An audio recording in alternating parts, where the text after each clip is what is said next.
The new Kindle Colorsoft 16GB model has made its debut, and with it, questions about how the color on Amazon's latest device compares to Kobo's own Libra Colour. Well, here are a few answers to those questions.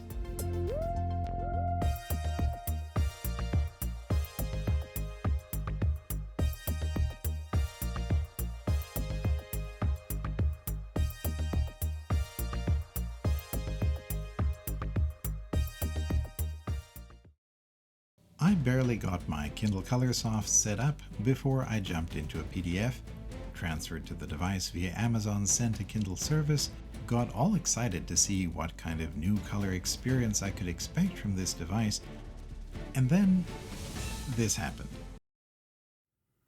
I'm not very impressed, actually. The yellows here look really muddy. Don't get me wrong.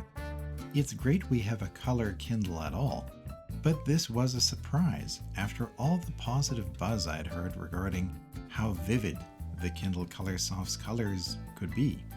This tempered my expectations already, but when the competition showed up, namely the Kobo Libra Colour, the differences in color were even more sharply pronounced.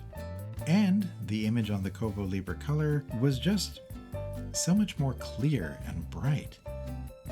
Oddly though, I thought the page preview image in the page dump slider bar mode on the Kindle Colorsoft, basically just a method of allowing you to change pages on the e-reader before actually committing to going to it, looked better than the actual image displayed when on a given page.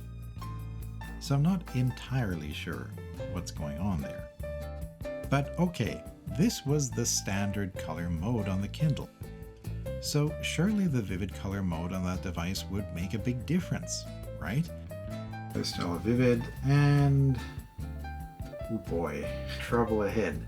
Well, at least from my point of view, the difference in color was small enough that I had to double check that I had indeed set the device to the vivid color mode.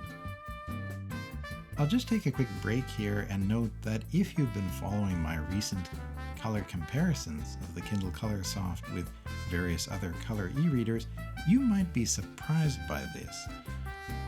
But the fact is, the Kindle Colorsoft and the Kobo Libra Colour are kind of at the top of the heap. So this is a battle between titans, and if you're thinking it's all downhill for the Kindle, stick around, you'll be surprised. Back to the review.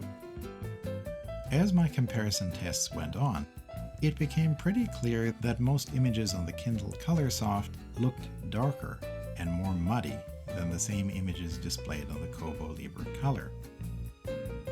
The Libra Colour also seemed to generally show more details and considerably better separation between subjects of photos and their backgrounds. I've also noticed a few instances where the Kindle Colorsoft shows some kind of image artifacts where these seem to be absent on the Kobo Libra Colour. However, I'm reasonably confident that the Colorsoft's typically more muddy appearance in these tests is probably due to software and not hardware. I'd say that's likely because of this footage where, when I opened a PDF for the first time on the device, it very briefly displayed a different, and what I would say is a more color-accurate version of the document before quickly loading some process in the background and suddenly displaying a darker version of the image. I've separated out the two different images here for comparison. Interestingly, besides colors being on the lighter side, I think you can also see that the two photos showing people on the page both show much better separation between foreground and background elements. So it seems that the Kindle Colorsoft is actually capable of doing this pretty well, after all. More evidence that this is a software and not a hardware defect can be found on the screensavers that the device displays when going to sleep, as several of these show strong and vibrant yellow shades. That's interesting because yellows are actually some of the colors that the Colorsoft seemed to struggle with the most in many of the PDFs I tested on it. However, there are a few areas where the Kindle Colorsoft can pull a bit ahead of the Kobo Libra Colour. For example, many times the Colorsofts seem more expert at displaying the color purple. The Colorsoft also loaded pages somewhat quicker on average, and almost always displayed less ghosting of images from previous pages than on the Kobo Libra Colour. When displaying pure text pages of these PDFs, the Kindle often did present a more zoomed in and bolder rendering of the text on the page.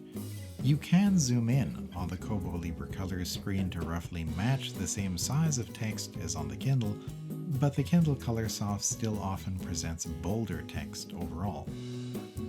Another important difference was that the Colorsoft seemed better able to render certain shading details, and especially where these indicated a curved surface or gave some volumetric information about an image. Black and white images on the Kindle Colorsoft also benefited from this. You can see all the extra shadows and shading on this image of a woman, her jewelry, and blouse. I think that's also really clearly shown in this image of a dancer. If you look closely at her face, you can see that the rendering of her features seems more nuanced and realistic on the Colorsoft, whereas some of these details seem almost blown out on the Kobo Libra Colour. The color red seems less striking to me on the Kindle Colorsoft than on the Kobo Libra Colour. Most of the time, I'd say the Kindle tends to portray most reds as leaning towards a maroon color, whereas the Kobo seems more adept at displaying red to red-orange tones. One point where both devices perform quite well is their rendering of greens and blues. They show different shades of these colors at times, but they're usually vibrant and well saturated. The Kindle Colorsoft deserves special praise for displaying this image particularly well. One I've noticed that most Kaleido 3 e-ink devices tend to struggle with.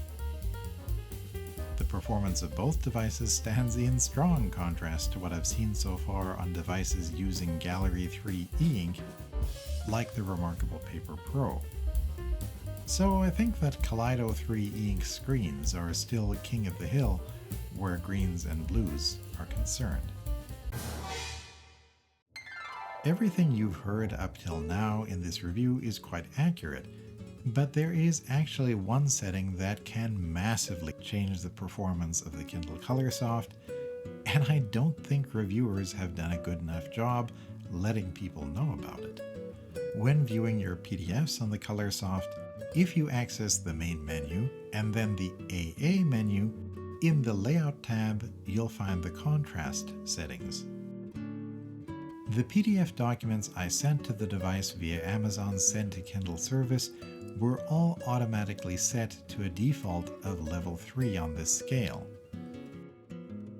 However, as you can see here, changing this can make a big difference to both colors and perceived brightness of the images on the Kindle Colorsoft screen. Yes, the Kobo Libra Colour also technically has different color display modes. I've already covered that in another video, so click the link on screen to see more on that if you're interested. But those aren't officially meant to be accessible easily and are more of a workaround or a hack than an official feature at this point.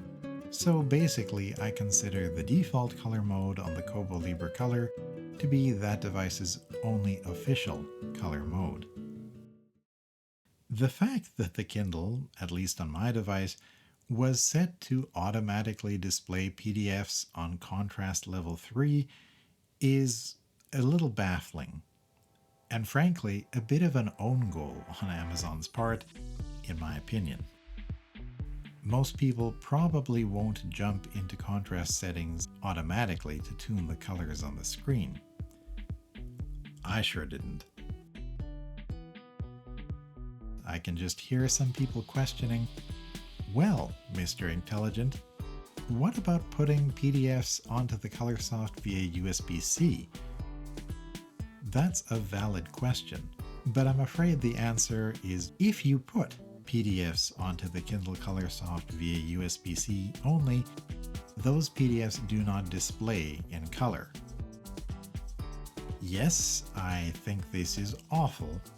I think it's a data overreach, and I think Amazon should be stopped by consumer protection legislation, but apparently we don't live in that world just yet. So that's something important to know if you're considering this device. And what about color images in ebooks? Again, most of the time I generally felt that the Kobo Libra Colour produced a more detailed and clear image than the Kindle Colorsoft. I also thought the Kindle Colorsoft continued to have inconsistent success at displaying the color yellow. Have a look at how both devices render this yellow haze surrounding an obelisk. The Kindle Colorsoft, again, showed the same tendency to display reds as always shot through with magenta or purples, whereas the Kobo Libra Colour seemed to handle the color red a bit more accurately. Look at how each device shows the red dress of the woman in this illustration. Especially when zooming in, I found that the color ebook images on the Kindle Colorsoft seem more muddy and less clear. That fact really hits home in this image, where one can barely see the Egyptian pyramids in the background of this image on the Colorsoft, while they can easily be seen on the Kobo Libra Colour. This trend generally held up in most images I looked at in this ebook. However, there was one time where the Kindle Colorsoft did actually highlight a detail that went almost entirely missed on Kobo's device. Note how well the Colorsoft displays this cloud above the building in this image, whereas the cloud detail is nearly invisible on the Libra Colour.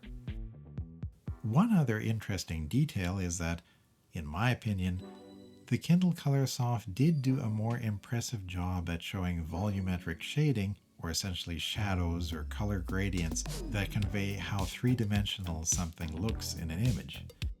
If you look at this image of an ancient Egyptian wearing a headdress, notice the subtle shading and shadows that the Colorsoft has rendered in order to convey the features on his face. This isn't terrible on the Kobo Libra Colour at all, but the transition between color and shading gradients in some areas of the image seems smoother overall on the Kindle here.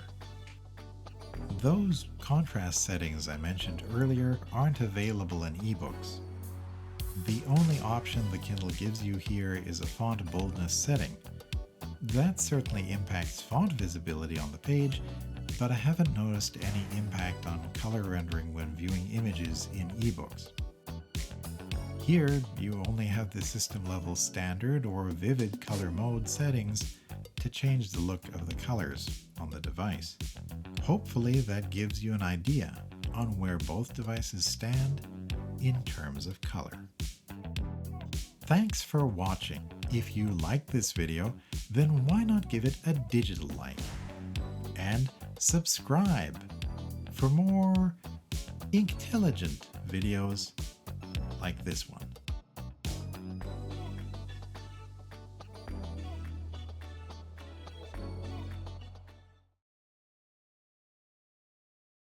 So this is, whoa, okay.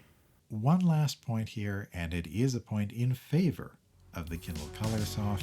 While I did actually observe some image squashing going on the Kobo Libra Colour, those same images seem to display correctly on the Kindle Colorsoft. So that's something Kobo might want its software engineers to look at fixing.